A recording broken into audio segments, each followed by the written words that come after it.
Oh, hello there. Yes, well, into the last week of July. Hooray for, well, sticky warm weather, I suppose. Indeedy. Yes, anyway, I was thinking all Newtonian stuff at the weekend, I was. Newton's third law, that equal and opposite reaction. Yeah, that thing. One of the reasons you can't make handguns too big. You'd basically go flying across the room whenever you fired them. Can't be done.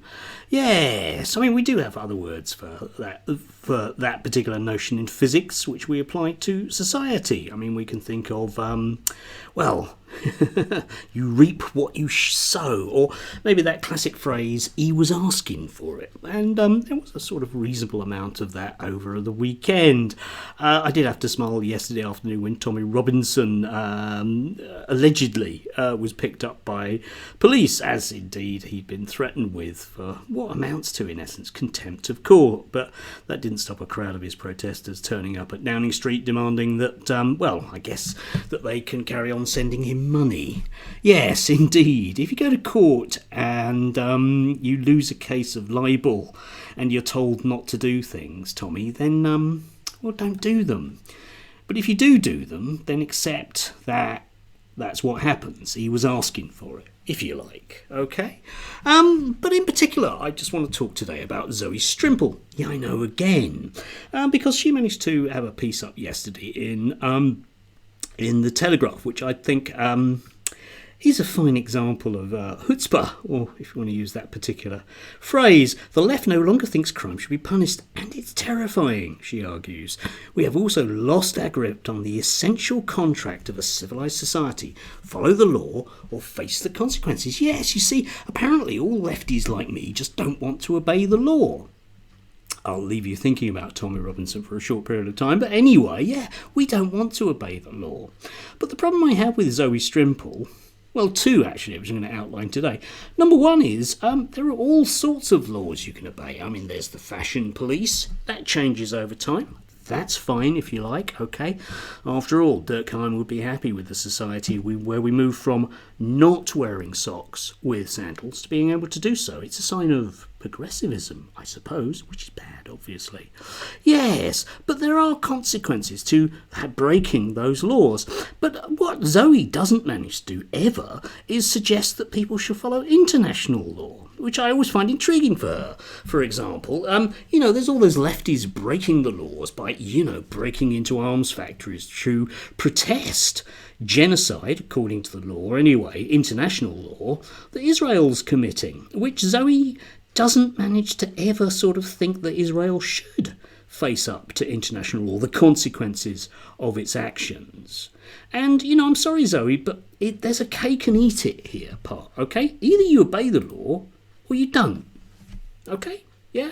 I mean, she does this elsewhere. Whenever the types of economic policies that she argues for, actions, are met, whenever she's met by certain consequences of those actions, society reacting to those policies, she doesn't like what she sees. So she doesn't like the wave of lawlessness which has even reached, shock horror, the Isles of Waitrose, famously from a few weeks ago. Yeah, but consequences and actions, right? Yeah, Zoe, if you're going to stress that a society shouldn't be held together by common bonds, which you very much do so because you subscribe to that standardised libertarian model, then that's what's going to happen. So don't bitch about it, will you? Oh no, she reserves the right. Because, you see, she shouldn't have to live up to the consequences of her actions. Not her, not the nice middle-class girls, no. What's society coming to when you can argue that people should be made poor and then they act on a logical, reactive basis to that? Yes, functionalists would have a field day with her, in sociological terms, which brings me neatly, of course, to Isabel Oakeshott, who managed to do her inevitable stuff about maybe not obeying the law. So let's have a look at this from yesterday, once again, because the right wing were in a meltdown yesterday over, I don't know, orgasmic fury almost, about the fact that some footage had been released of a copper kicking a man in the head enabled them to just delight. in the concept that laws should be broken, particularly if they're against particular people of particular religions. Not that that's racist, you understand, but just that those particular religions are people that we can demonise. Might not be racist if you really want to be picky about it, but sure as hell is bigoted. But anyway, here's Isabel. You don't get to beat up police officers anywhere, especially not in airports.